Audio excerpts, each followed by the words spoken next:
সম্পর্ক নাই।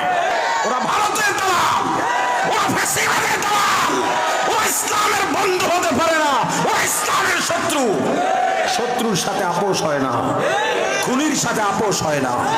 2013 সালে যেভাবে ঘুমন্ত রাসূল প্রেমীদের উপরে ফ্যাসিবাদীরা গুলি চালিয়ে হামলা চালিয়ে রক্তাক্ত করেছিল, একই কায়দায় গত রাতে টঙ্গী ইজতেমায় নিরীহ মুসল্লিদের উপরে সাদিয়ানি ভ্রান্ত জামাত হামলা চালিয়ে রক্তাক্ত করেছে, আমার ভাইদের শহীদ করেছে।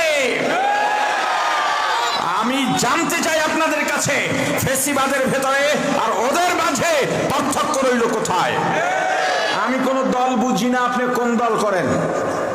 আপনি যদি রাজনৈতিক কোন দলের নেতা হন, আপনি যদি কোন পীরের মুরিদ হয়ে থাকেন, আপনি যদি অমুসলিম হয়ে থাকেন, আপনি খুনকে কখনো সমর্থন করতে পারেন?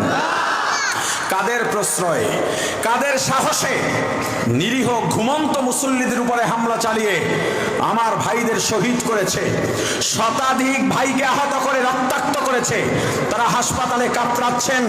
এটা কোন ইসলাম? আমরা দাবি তুলতে চাই, বাংলাদেশের কোথাও এতাতি তথা সাতপন্থীদের কোনো কার্যক্রম চলতে পারবে না।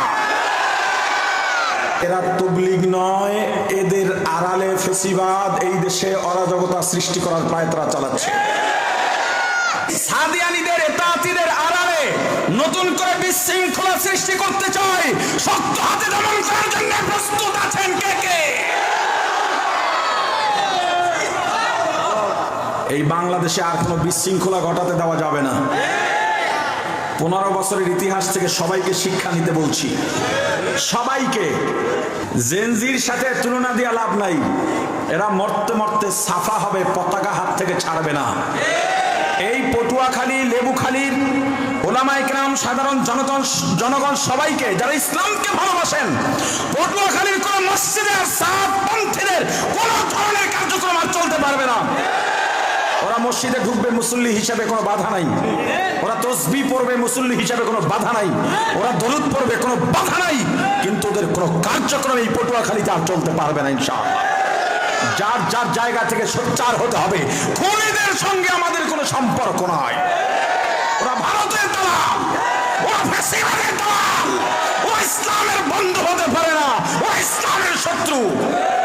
শত্রুর সাথে আপোষ হয় না, খুনির সাথে আপোষ হয় না। সবাইকে এক ও এক থাকার তৌফিক দান করেন বলেন আমিন।